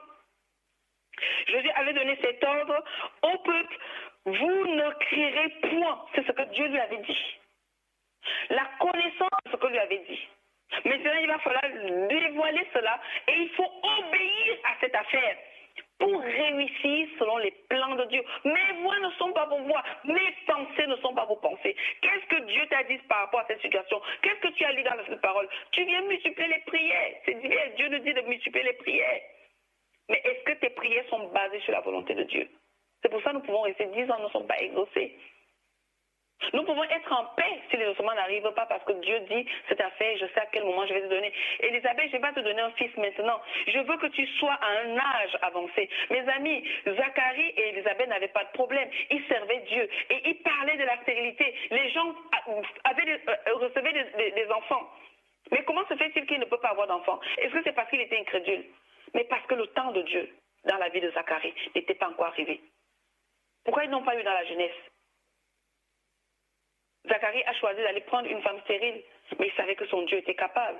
Mais ce n'était pas le temps de Dieu. Il ne fallait pas que Jean le Baptiste naisse avant la période que Dieu avait prévue pour son peuple. C'est comme toi.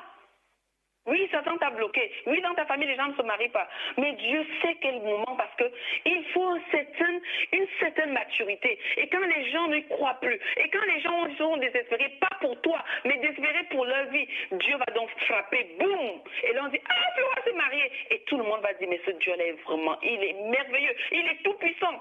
Nous devons aussi voir que Dieu peut faire attendre certaines choses, au lieu de toujours voir que le diable est derrière. Tout ça parce que nous n'avons pas la compréhension de ce que Dieu dit, parce que nous n'avons pas la connaissance de ce que Dieu pense. Et nous nous faisons nos petits groupes. Oui, mais ce groupe-là, je ne vais pas prier avec parce qu'effectivement, ils font ci, ils font ça. Qu'est-ce que Dieu t'a dit, toi? Qu'est-ce que Dieu t'a dit? Il a dit que je sois à Josué et Josué va mettre ça en pratique. Et toi, qu'est-ce qu'il t'a dit? Pourquoi tu pries juste pour prier? Tu déclares quoi? Déclare que tu es une aide pour un homme. Déclare que tu es le bonheur qu'un homme trouve parce qu'il t'a cherché. Déclare que tu es la grâce que Dieu accorde à un homme. Et si tu as déclaré cela et que ça n'arrive pas, calme-toi. Calme-toi, parce que c'est la parole de Dieu. Tu l'as déclaré, calme-toi. Demande au Saint-Esprit ce que tu dois faire par la suite. S'il y a d'autres déclarations, ok, une femme obéissante. Saint-Esprit, fais de moi une femme obéissante. Fais de moi une femme soumise. Parce qu'il y a la suite. Il ne faut pas seulement s'arrêter au fait que tu veux être une aide. Il faut aussi que tu sois vraiment une aide. Quelle est l'alimentation en toi qui peut faire de toi une aide, qui peut faire de toi un bonheur? Les hommes n'ont plus envie d'épouser aujourd'hui les femmes qui viennent juste pour ruiner leur vie. Il y a des hommes dans le monde qui ont besoin des femmes qui vont leur révéler Jésus.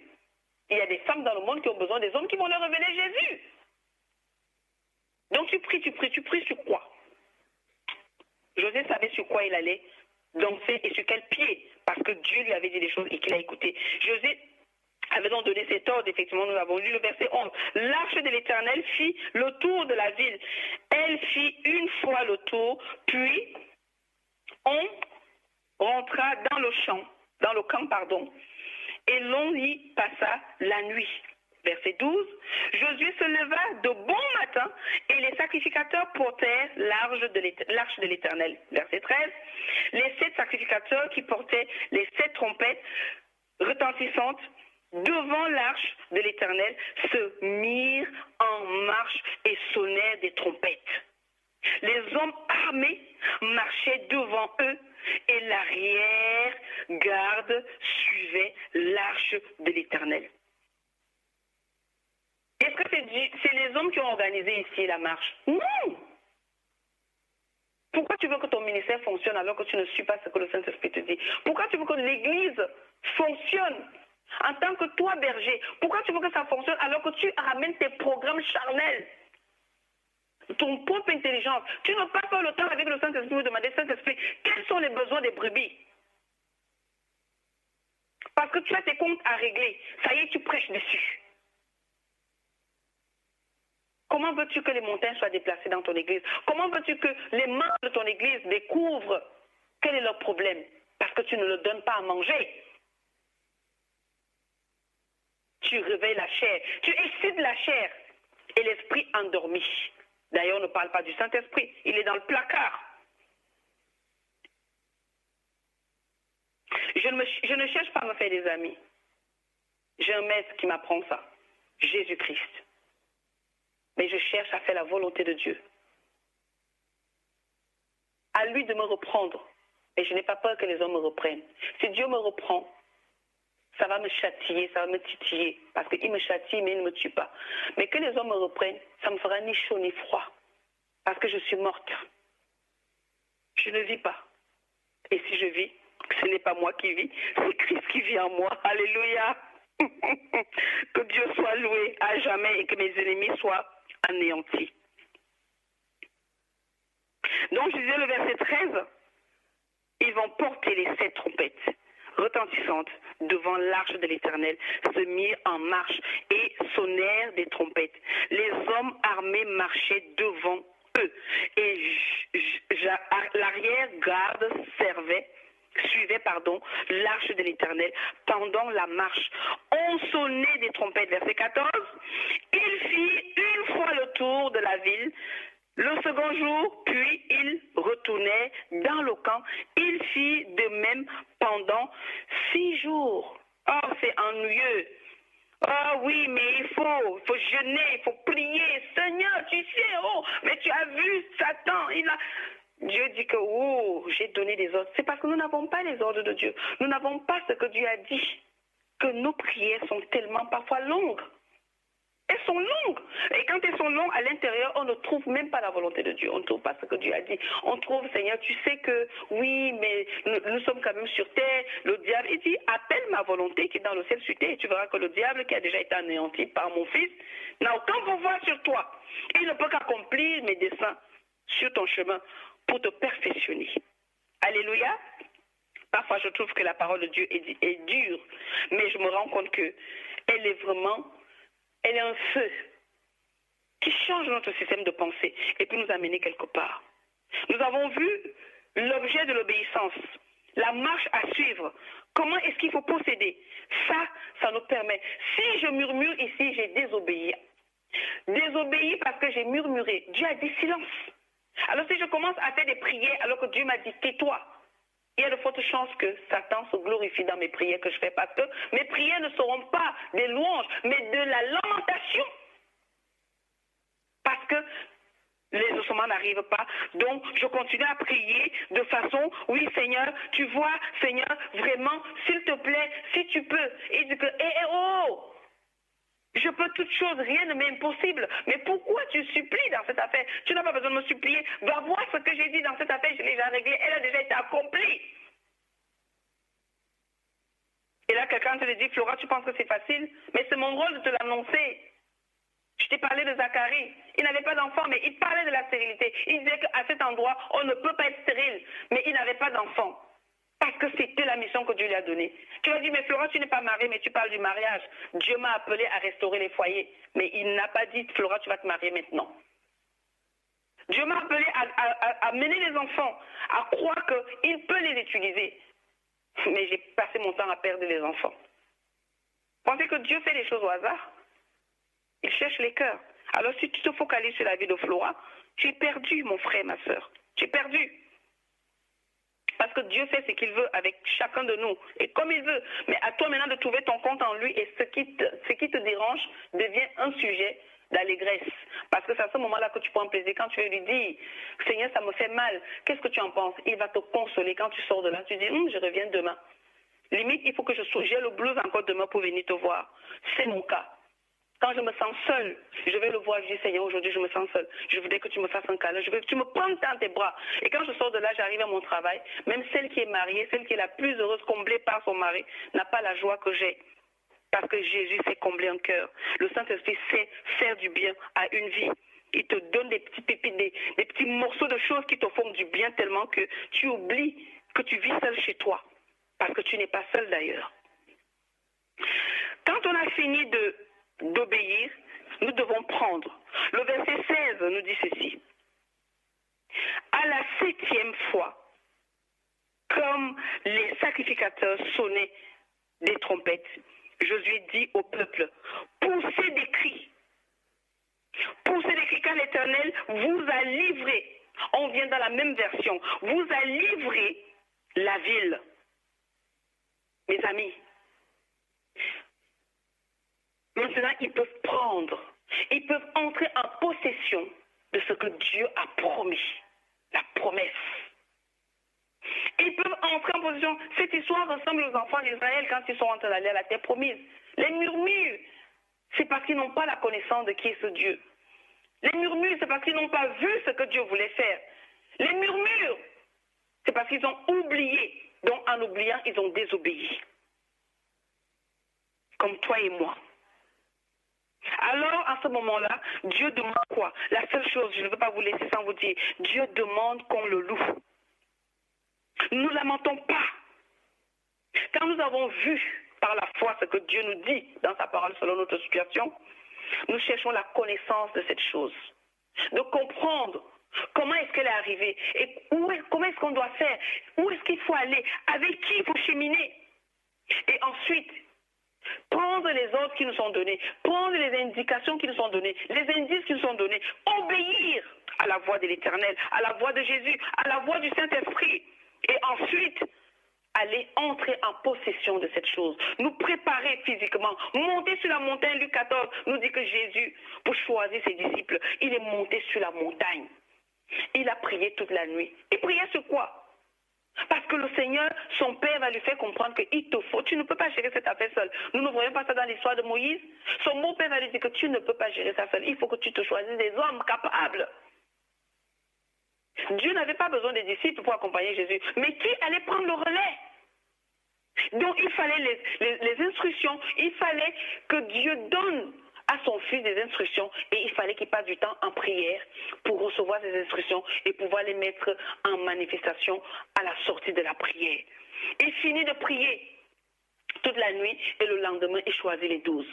Il choisit les 12 parce qu'il avait choisi de lui-même, non, avec l'aide du Père. Alléluia.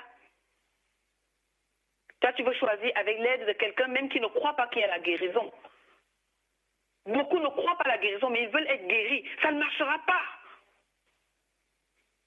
Celui qui est fatigué, qui n'en peut plus et qui dit j'ai besoin d'être soulagé, il guérit.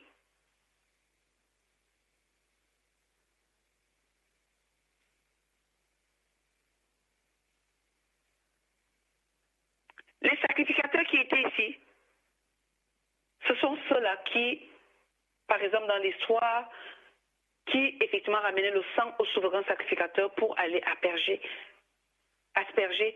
dans le lieu très saint. Mais notre Sauveur, celui par qui nous sommes sauvés, il nous demande quelque chose.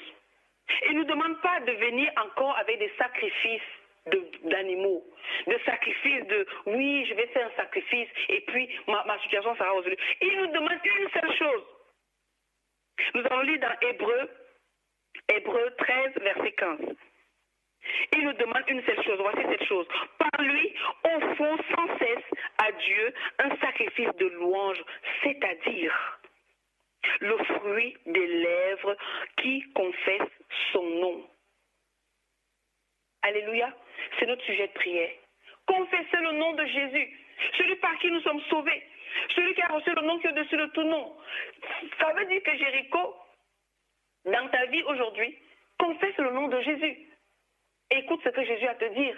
Il se dit que j'ai vaincu le monde, j'ai vaincu Satan, j'ai détruit ses œuvres. Quelles sont les œuvres de Satan? Est-ce que tu as la connaissance des œuvres de Satan? C'est Satan qui a apporté la maladie parce qu'il t'a entraîné dans la désobéissance. Donc à chaque fois que tu désobéis, il y a une conséquence. Et à chaque fois que tu obéis, il y a une récompense.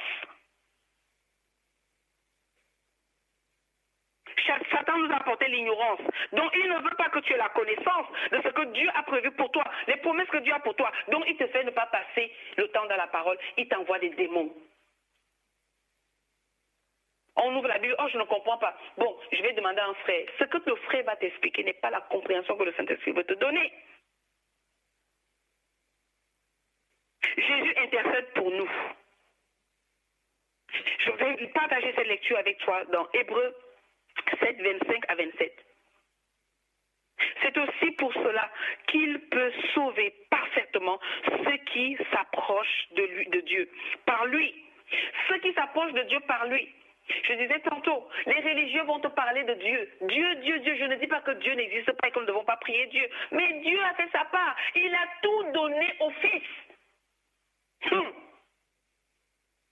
C'est par Jésus que nous recevons toutes choses. C'est par Jésus que nous sommes sauvés. C'est par Jésus que nous recevons la vie éternelle. Il dit celui qui a le Fils a la vie. On n'a pas dit que celui qui a Dieu a la vie. Dieu est avec nous, qui sera contre nous? Ça veut dire que si le Créateur est avec moi, le monde ne peut pas être contre moi. Pourquoi? Parce que Dieu exauce même les personnes dans le monde que nous négligeons. Parce que beaucoup de croyants travaillent chez les personnes qui ne prient pas Dieu. Mais Dieu permet que dans leur vie, qu'ils puissent réussir pour que toi et moi, nous ayons un travail. Ce n'est pas une information que je te donne. Tu le vois. La plupart d'entre nous, les croyants, nous travaillons où? Nous travaillons chez qui? Chez des croyants? Vous pensez que Dieu ne bénit pas ces personnes-là? Ce n'est pas Satan. Il n'a rien. Il sait juste voler, détruire, dérober et tuer. Là, vous pouvez reconnaître son œuvre. Mais il ne bénit personne. Tout appartient à Dieu. Alors toi et moi, nous cherchons le travail. Nous allons chercher le travail ou dans notre église, chez le pasteur, chez l'ancien, chez la sœur qui prie beaucoup. Non. La plupart du temps chez les païens. Dieu les bénit pour que toi tu aies un travail. Alors tu dois prier pour lui. Jésus intercède pour nous. Et c'est par Jésus seul. Nous nous approchons de Dieu par Jésus seul. Étant toujours vivant pour intercéder en notre faveur, donc en leur faveur, verset 26, il nous convenait en effet d'avoir un souverain sacrificateur comme lui, saint, innocent, sans tache, séparé des pécheurs et plus élevé que les cieux. Verset 27, qui n'a pas besoin, comme les souverains sacrificateurs d'avant, d'offrir chaque jour des sacrifices, d'abord pour ses propres péchés, ensuite pour ceux du peuple, car ceci, il l'a fait une fois pour toutes, en s'offrant, lui-même en sacrifice. Alors toi et moi, nous avons besoin de lui offrir notre louange. Lisons le psaume 22, verset 3 ou verset 4, dans d'autres versions, dans d'autres versions. Pourtant, tu es le saint, tu sièges au milieu des louanges d'Israël. Alléluia! Alléluia! Jéricho n'est pas une histoire de « Oh Seigneur, tu sais que ici, il n'y a pas de ça. » Il le sait, il l'a dit, ce qu'il fallait faire. Et j'ai envie de dire à quelqu'un aujourd'hui, ta montagne, tu dois voir ce que Dieu a dit selon cette montagne. Et tu dois connaître quelles sont les choses qui correspondent à cette montagne. Et de trois, tu dois obéir à ce qui te sera dit. Et quatrièmement, possède ce que tu désires selon cette situation. Ne sors pas. Si tu pries pour la maladie, qu'est-ce que Dieu dit par rapport à la maladie? Il dit qu'il veut que tu sois en bonne santé. Il veut te guérir. Il veut pardonner tes péchés. Il y a des maladies qui sont là parce que Satan a mis. Il y a des maladies qui sont là parce que nous sommes en train de subir les conséquences de notre mauvaise conduite. Et Jésus dit que tout ça, je pardonne, j'efface, je guéris. Sans cette connaissance, beaucoup d'entre nous, nous allons croire que Dieu prend plaisir à nous voir malades. Non, je dis moi et ça m'affleura, je dis non, non et non. Dieu ne prend pas plaisir à cela. Il ne peut pas prendre plaisir. Il nous aime tellement qu'il a livré son propre fils. Il s'est séparé de son propre fils. Et son propre fils a été négligé par Dieu. Je vais dire que Dieu a préféré sacrifier la vie de son propre fils pour toi et moi. Il nous a aimés plus que son fils. Et son fils va faire encore mieux. Il va laisser son père pour venir lier amitié avec toi dans un corps étranger, un corps souillé, un corps plein de péchés. Il va refuser sa nature. Il va laisser, nous dit le livre de Philippiens 2. Il n'a pas regardé qu'il était égal à Dieu. Pour prendre ta nature, pour prendre ma nature. Alors pourquoi tu le mets à l'écart? Comment tu vas posséder Jéricho? Comment tu vas entrer dans cette affaire-là? Comment tu vas posséder ta guérison? Comment tu vas posséder le mariage qui est déjà quelque chose d'accompli? Comment? C'est bien beau de prier, si on a un peu de foi, montagne, déplace-toi. Mais tu dois avoir la connaissance pour que la montagne se déplace. C'est quoi la montagne? Ce n'est pas une matte de terre. Ce n'est pas un tas de terre, non. C'est ta situation qui est la montagne. C'est ta situation qui est Jéricho. C'est les problèmes financiers. C'est les projets qui ne se réalisent pas. C'est ton mariage qui va mal. C'est ta santé qui va mal. C'est ces enfants qui... C'est ça ton Jéricho. Et c'est ça tes montagnes. Que ta montagne soit déplacée ce matin. Ta montagne intellectuelle. Ta montagne là au niveau de ton intelligence. Ta montagne au niveau de tes émotions. Qu'est-ce que tu penses de Jésus? Qu'est-ce que tu penses de Dieu? C'est une montagne. Je veux prier. Père éternel, je te rends grâce par Jésus-Christ, notre souverain sacrificateur. Lui qui nous donne non seulement la capacité de voir, la capacité de connaître, la capacité d'obéir et la capacité de posséder tout ce qui a été barricadé dans Jéricho. Notre santé, notre vie spirituelle, notre mariage, nos enfants, nos projets, notre fécondité, notre vie sur terre, la compréhension de ta parole, la méditation, le temps de prière, nos yeux aveuglés, nos vies affaiblies, nos relations fausses. Seigneur, accorde-nous la grâce de pouvoir voir, de pouvoir connaître, de pouvoir obéir et de pouvoir posséder. La Bible dit, la parole dit que car c'est toi qui produis en nous le vouloir le faire. Père, produis le vouloir le faire dans la ville de cette foule d'hommes, de femmes, de toute nation, de toute tribu, de tout peuple. Oui, Père, au nom de Jésus, le nom par lequel nous sommes sauvés, le nom par lequel nous sommes liés à toi, le nom par lequel nous entrons en possession de toutes choses. Parce qu'au nom de Jésus, nous sommes victorieux aujourd'hui. Au nom de Jésus, nous sommes triomphants. Au nom de Jésus, je déclare que nous possédons tout ce qui est pour nous. Nous entrons dans notre destinée, dans nos relations qui sont effectivement les personnes pour qui nous sommes des bénédictions. Des personnes qui sont aussi une bénédiction pour nous. Nous entrons dans toutes ces possessions jusqu'aux extrémités de la terre parce que tu es notre Dieu et que Jésus-Christ a donné sa vie pour nous. Et que le Saint-Esprit nous conduit dans chaque vérité pour que nous puissions voir, pour que nous puissions connaître, pour que nous puissions obéir et que nous puissions entrer en possession de tout ce que tu as pour nous. Que ton nom soit loué, exalté, célébré. Ô Père, je ne cesserai de bénir Michael, de bénir Jabran, de bénir ce ministère, car jusqu'aux extrémités de la terre, la bonne nouvelle est prêchée. Ô Père, que quelqu'un ce matin dévance son mois de novembre et que quelqu'un ce matin puisse posséder tout ce que tu as pour lui.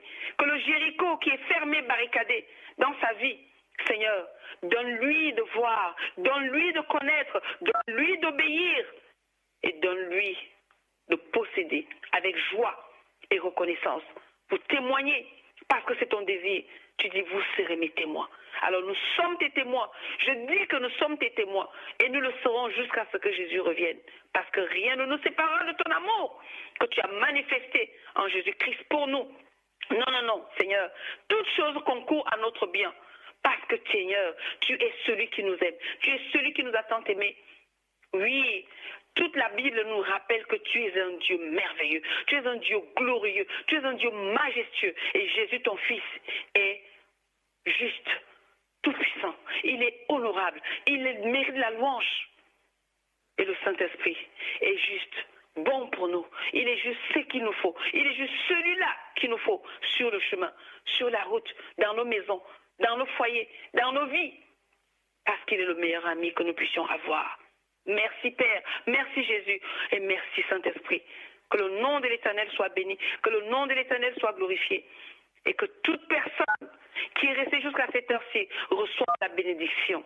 Dieu dit, si tu me cherches, mais si tu me cherches de tout ton cœur, tu me pries, tu t'en vas et moi, je t'exauce. Que Dieu t'exauce parce que tu es resté jusqu'à cette heure-ci, parce que tu voulais voir, tu voulais connaître, tu voulais obéir. Alors, tu peux posséder ta guérison, ta santé. Tu peux posséder tes projets. Tu peux posséder les stratégies qu'il te faut pour ce projet. Tu peux posséder ton foyer, posséder tes enfants. Tu peux posséder ta fécondité. Tu peux posséder ton mariage. Tu peux posséder cette rencontre. Tu peux posséder ton église. Ça veut dire que tu fais partie du membre du corps de Christ. Et non membre d'une église, mais tu fais partie du corps de Christ. Tu peux posséder cette connaissance afin de pouvoir annoncer l'évangile dans le monde entier. Oh oui Seigneur, merci. Merci, encore merci. Chers auditeurs, chers auditeurs de la Radio 3 Anges, Flora te donne rendez-vous ce soir de 19h à 20h pour clôturer ce moment de victoire. Et nous avons encore des choses que Dieu veut nous révéler sur nos montagnes. Alors rendez-vous ce soir de 19h à 20h sur l'antenne de Radio 3 Anges. Sois béni, sois exaucé, sois dans l'allégresse, Ton problème n'est pas une montagne pour Dieu. Ton problème n'est pas une solution, une situation compliquée pour Dieu. Parce que je vais te rappeler, Dieu est plus grand que ton problème. Jésus est encore, il est plus grand que ta situation. Alors le Saint-Esprit, il est le maître des stratégies. Je dis, il est le coach par excellence. Tu n'as pas besoin de payer. Tu as juste besoin de l'appeler, de lui faire confiance et de lui donner la carte blanche. Et il fera de toi l'instrument puissant entre les mains de Dieu, de Jésus. Et même, pourquoi pas, une révélation pour le monde. Que le Seigneur te bénisse et te garde. J'ai prié dans le nom de Jésus-Christ. Amen. Amen. Amen. Eh bien, oh mon âme, ne crains rien. L'amour suprême veut ton seul bien. Les flots, les vents, il les mesure à son enfant. Dieu, toujours le même, veille sur nous tendrement. Dans nos détresses, Dieu nous tend ses richesses, son grand amour, veille nuit et jour, par nos douleurs, il veut former nos cœurs, car Dieu comprend, il entend, il délivre toujours. Attends son heure, sa promesse demeure jusqu'au grand jour. Notre Dieu, notre Père céleste, Roi des rois, Créateur de l'univers, l'alpha, l'oméga, le commencement et la fin. Merci d'avoir planifié 7 jours de victoire pour ton peuple. 7 jours où tu voulais parler à ta nation, à tes enfants, à ton peuple, et nous voulons te remercier, te louer, te célébrer. Merci d'avoir été là avec nous. Merci Seigneur parce qu'il y en a, aujourd'hui tu les as visités. Merci Saint-Esprit. Merci Jésus-Christ pour ton sang, pour ton épée. Merci pour ta grâce. Merci pour ta fidélité. Merci. Merci, merci, merci Père Céleste. Béni soit ton nom, loué soit ton nom, exalté soit ton nom. Et maintenant que nous sommes arrivés à la fin, Seigneur, mets ta main sur nos têtes. Mets ta main sur nos dos, mets ta main sur nos oreilles. Nous avons besoin d'une imposition des mains. Nous avons besoin d'être bénis. Nous avons besoin de ta grâce. Nous avons besoin de ta fidélité. Remplis-nous de ton Esprit Saint ce matin. Nous sommes vides. Remplis nos âmes. Remplis nos cœurs. Remplis nos pensées. Remplis-nous. Remplis-nous. Remplis-nous, Seigneur. Remplis-nous. Restaure, Seigneur. Répare. Restaure. Répare. Restaure, Seigneur. Dans le nom de Jésus-Christ de Nazareth. Donne-nous la victoire sur le mal, la victoire sur nous-mêmes, la victoire dans nos faiblesses, la victoire sur le péché. Merci Seigneur, dans le nom de Jésus, Fils du Dieu très haut, je t'ai prié pour ta gloire. Amen. Amen. Amen. Je te laisse faire la bénédiction, Flora. Alors, oui, je vais prendre dans le livre la bénédiction. Est-ce que je peux la prendre? Je vais prendre le livre d'Éphésiens. Voilà. Je prends l'Éphésiens qui sera la suite de demain soir. Éphésiens.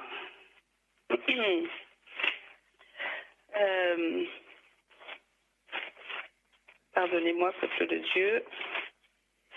Je n'avais pas prévu. Éphésiens. Je vais y arriver. Oh, qu'est-ce que notre Dieu est bon. Notre Dieu est bon. Alors, la bénédiction je veux simplement dire au peuple de Dieu que notre Dieu, dans Éphésiens 2, verset 4, il est dit, « Mais Dieu qui est riche en miséricorde, à cause du grand amour dont il nous a aimés, nous qui étions morts par nos offenses, nous a rendus à la vie avec Christ. C'est par grâce que nous sommes sauvés. » Ça peut être l'air juste d'un verset biblique, c'est une bénédiction. Et que cette parole accompagne chaque auditeur, chaque auditrice de la radio Trois Anges, parce que le Dieu riche en miséricorde t'accorde ce matin, effectivement, miséricorde pour tous tes péchés. Il efface, il pardonne, il laisse tomber, parce qu'il est plein d'amour, il est rempli d'amour. Mais il fait encore mieux. Il dit que tu ne peux plus mourir, parce qu'il te ressuscite avec son Fils Jésus-Christ. Alors crois à la résurrection, que la résurrection soit ton partage et que pendant le mois qui va commencer, que tu ne sois pas dans la mort, mais que tu sois dans la vie. Parce que celui avec qui tu es ressuscité est la vie. Que la vie soit ton partage et que le bonheur t'accompagne chaque jour de ta vie sur terre jusqu'à ce que Jésus revienne. Amen. Amen. Amen, amen, amen. Nous voulons remercier chaque auditeur, auditrice de cette radio.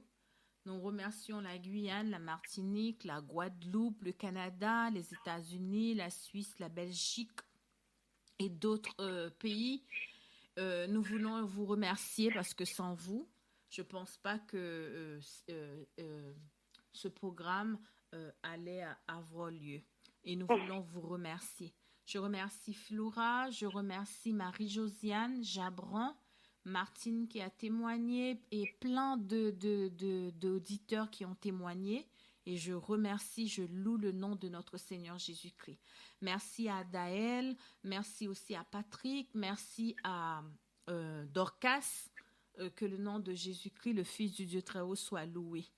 Vraiment que le nom de Jésus soit béni. Rappelez-vous que la radio Trois Anges fonctionne 24 heures sur 24. Notre semaine de victoire n'est pas terminée. Nous allons continuer, c'est la dernière, c'est ce soir à partir de 20h30. Pour ceux qui ont l'habitude de nous écouter le dimanche, ce dimanche, il n'y aura pas d'intercession à 19h. À la place, il y aura le temps de victoire à 20h30. Notez bien parce qu'après peut-être que vous allez m'envoyer des petits messages.